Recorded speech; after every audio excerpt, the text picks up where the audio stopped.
the two most important alien messages decoded, the Arecibo messages, the Chilbolton formation message. It was on a crop circle, as we know, and the first one was in 1974. And in 2001, we received a response. The 1974 scientists sent the message into space, and in 2001, we got a response. The 1974 scientists sent a message about the location of Earth in our solar system, our DNA structure, and other relevant details into space, and in 2001, we got an enigmatic response. And in an effort to discover intelligent extraterrestrial life, Carl Sagan sent a broadcast known as the Arecibo message into space via radio waves. The message aimed at ETs was the most powerful radio broadcast ever beamed into space by mankind. In comparison, the signal sent out into space was 1,000,000 times stronger than a typical television transmission, directed to a star cluster about 25,000 light years away. The pictorial message sent in hopes that one day we would receive a similar response. And the radio signal included our planet's location within our star system, core principles of math and science, and the antenna that was used to transmit the signal, all characteristics that intelligent alien civilizations could understand. The message prepared by Carl Sagan and his colleagues also include information about our species, even our physical appearance was included in the radio message, as well as our DNA code.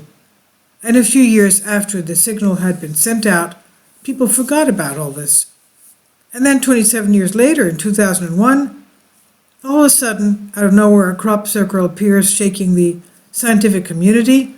The pattern appeared on a crop field next to the UK's largest telescope and observatory, the Chilbolton, where the world's largest fully steerable meteorological radar is located, which looks like a response to the 1974 broadcast.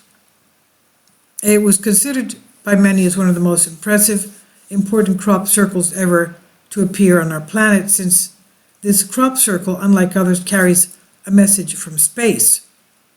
While many dismiss the crop circle near the Chilbolton as another hoax, the analysis showed it carries a message, or better said, a response from space.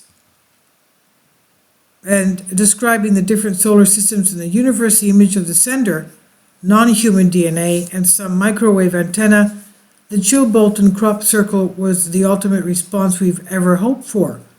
Just a year before the extraterrestrial message was found, in the year 2000, a crop circle which was of an unknown shape appeared next to the Chilbolton.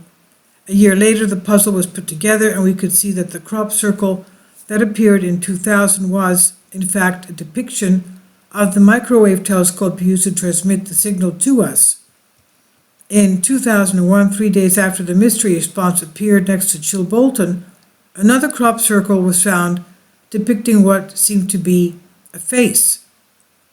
And according to Bibliotech-Pleiades.net, the decimal equivalents of the binary code were unchanged from the Arecibo original, but the atomic numbers of the element composed the base of life that had altered. Silicon, an element with an atomic number 14, was added precisely in the correct sequence between the oxygen atomic number 8 and phosphorus atomic number 15.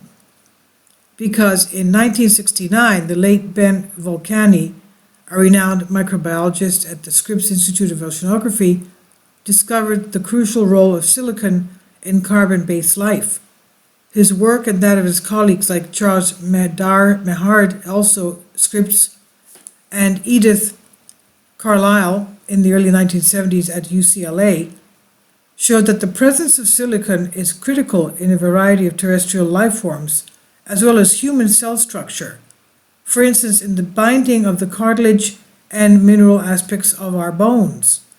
Whether or not the crop circle that appeared next to Chilbolton was in fact an alien response is still up for debate, but many people are firmly convinced that not only is Chilbolton crop circle of 2001, a real message from another intelligent alien civilization in the universe, but we received similar messages nearly every day. This is from Ancient Code. Now, Paul Vege article, edition, The Correlation by Alexander Light.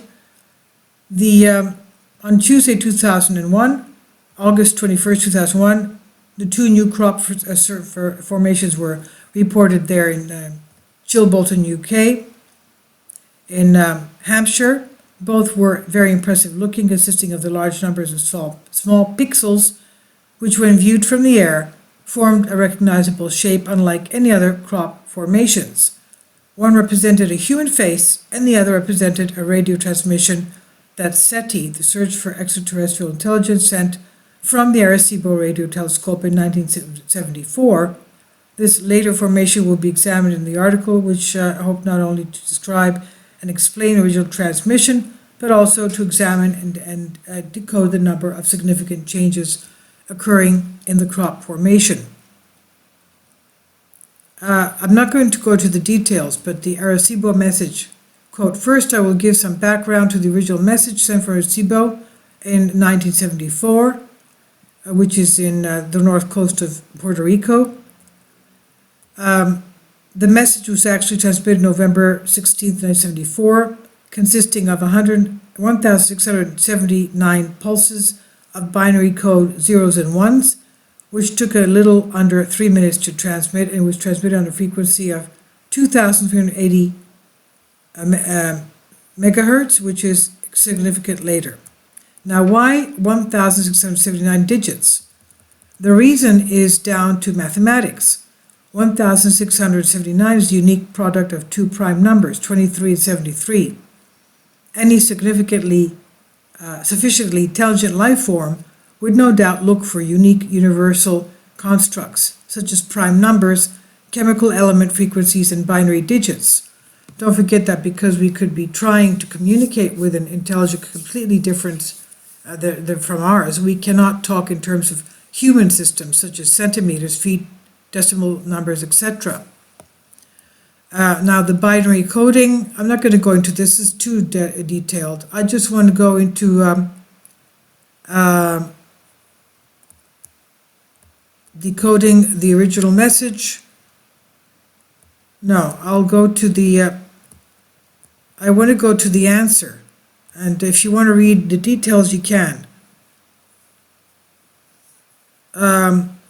The image shows a gray extraterrestrial holding a disk, and the message within the disk was deciphered using the standard 8-bit binary code known as ASC2, this American Standard Code for Informational Interchange, and the decipher starts at the center of the disk and spirals outward counterclockwise. This is also the same read pattern that a compact disc or DVD uses.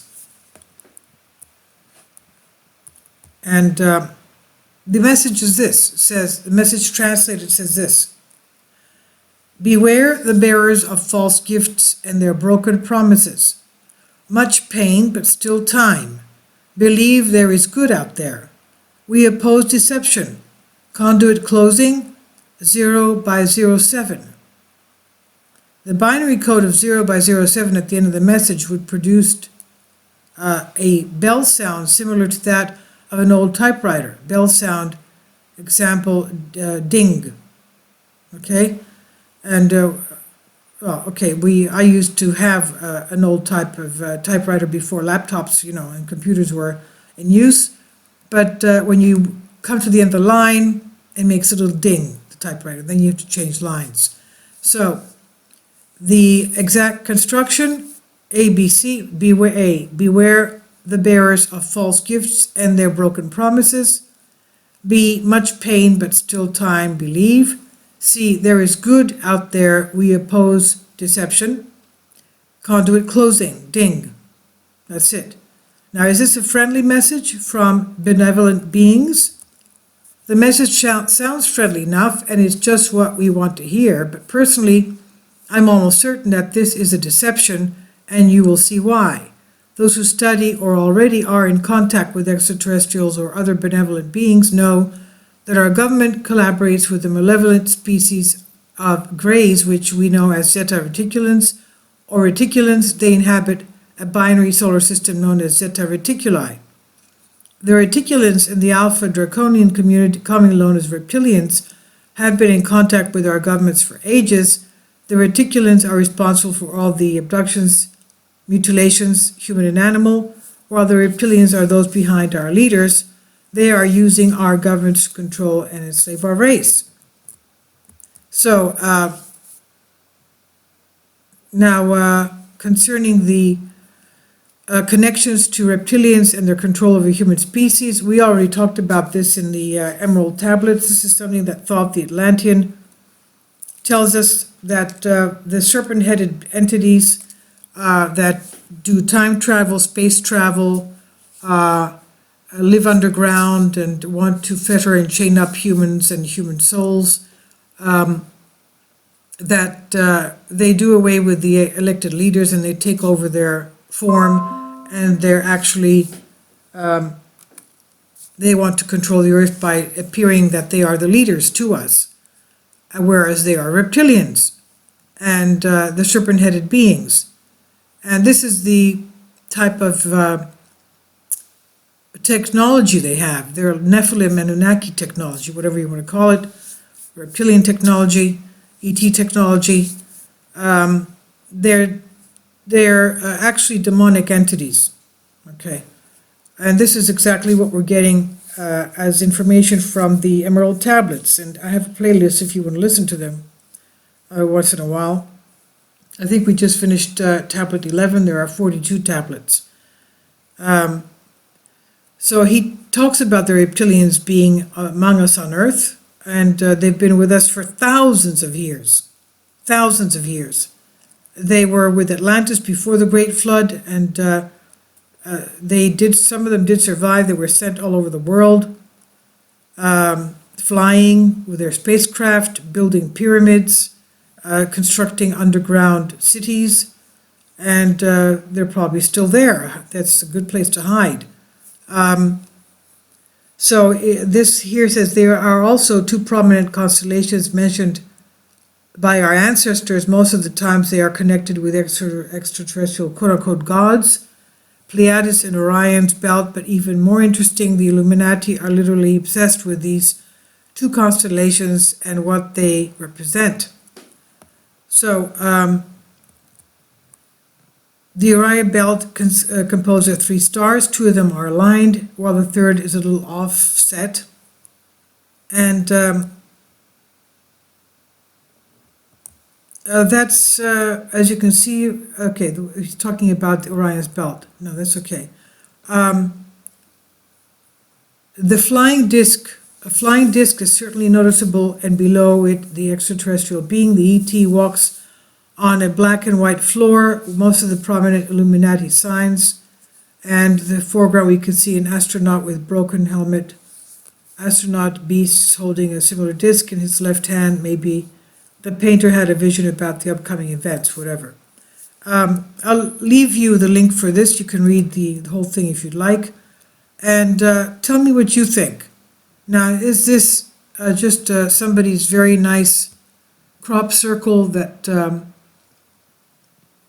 is out to make a statement to us, or is this actually ETs doing this? Is it the actual extraterrestrials, or is it somebody with a board and some ropes doing this thing? I have no idea. But I'll leave it to you so you can comment and inform me and the viewers of these videos. Thank you for your support.